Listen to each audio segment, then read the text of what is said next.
नमस्कार, मी आनंद पोहनेरकर आपल्या सर्वांचं महाराष्ट्रवाणी बातमीपत्रात स्वागत करतो.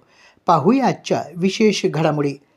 वसंतराव नाईक मराठवाडा कृषी विद्यापीठानं प्रस्तावित केलेल्या मानद डॉक्टर ऑफ सायन्स पदवीला महाराष्ट्र आणि गुजरात राज्याचे राज्यपाल तथा विद्यापीठाचे मानद कुलपती आचार्य देवव्रत यांनी मंजुरी दिली आहे.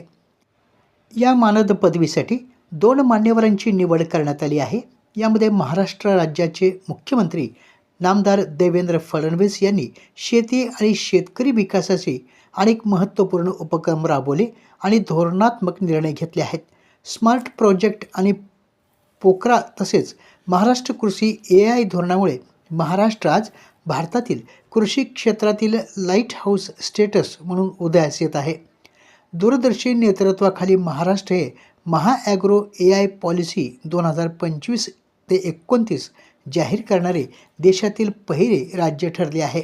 त्याचबरोबर जलयुक्त शिवार अभियान, शेतमालाला हमीभाव आणि बाजारपेठ उपलब्ध करून देणं, पायाभूत सुविधा आणि सिंचन प्रकल्पाचा विस्तार, पाणी संवर्धन, आधुनिक तंत्रज्ञानाचा प्रसार यासारख्या उपक्रमांद्वारे त्यांनी राज्यातील शेती क्षेत्रात सकारात्मक बदल घडवून आणले आहेत.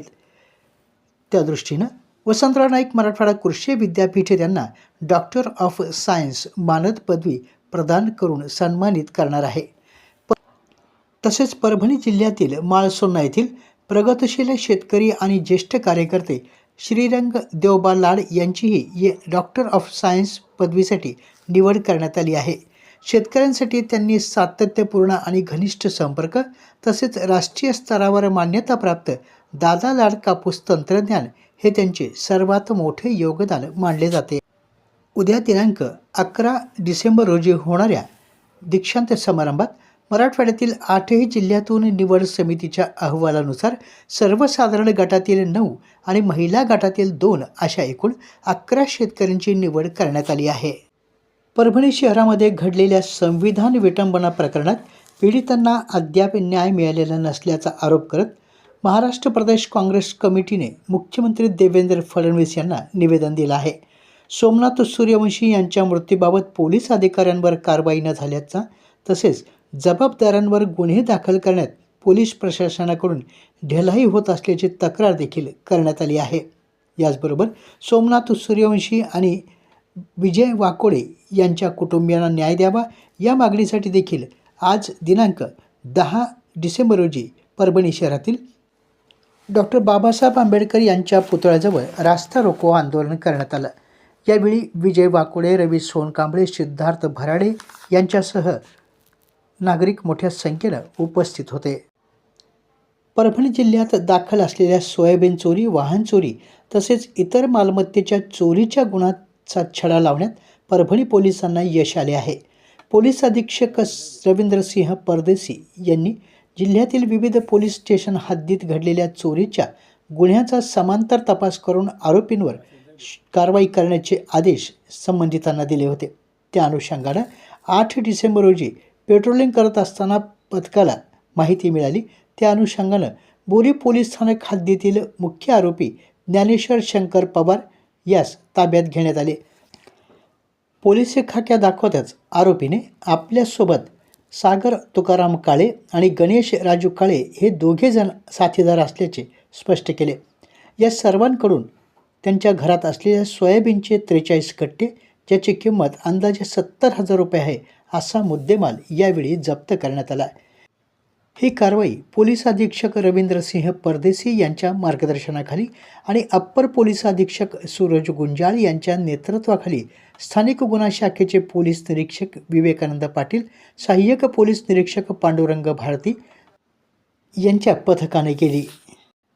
पतंग उडविण्याचा हंगाम सध्या सुरू झाला आहे. या काळात सर्वांनी पतंग उडवण्याचा आनंद घ्यावा, परंतु कोणी पतंग उडवताना नायलॉन मांजाचा वापर आणि साठवण केली असेल तर अशांवर कडक कारवाई करण्यात येईल असं आवाहन पोलीस अधीक्षक रवींद्रसिंह परदेशी यांनी केलं आहे.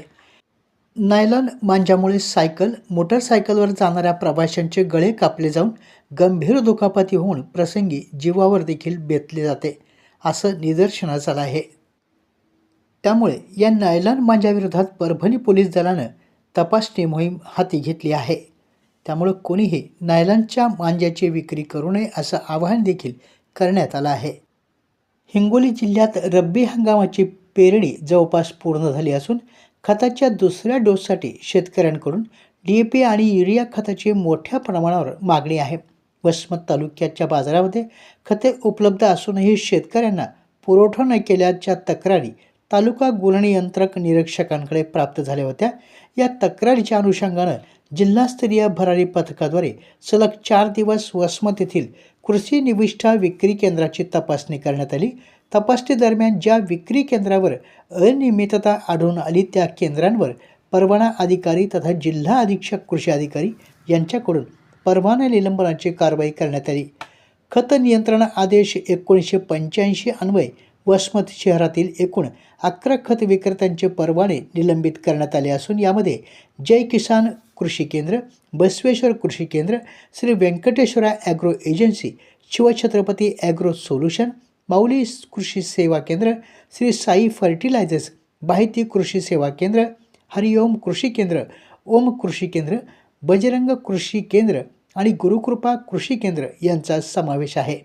हिंगोली जिल्ह्यातील कोणत्याही कृषी निविष्ठा विक्रेत्या चढ्या विक्री, साठवणूक, लिंकिंग अथवा अन्य अनियमितता करत असल्यास त्याच्यावर नियमानुसार कठोर कारवाई करण्यात येईल अशी ताकीद जिल्हा अधीक्षक कृषी अधिकारी राजेंद्र कदम यांनी दिली आहे. आपल्या जिल्ह्यातील अपडेट बातम्या पाहण्यासाठी आमच्या महाराष्ट्रवाणी या चॅनलला लाईक करा, सबस्क्राईब करा आणि शेअर करा. धन्यवाद.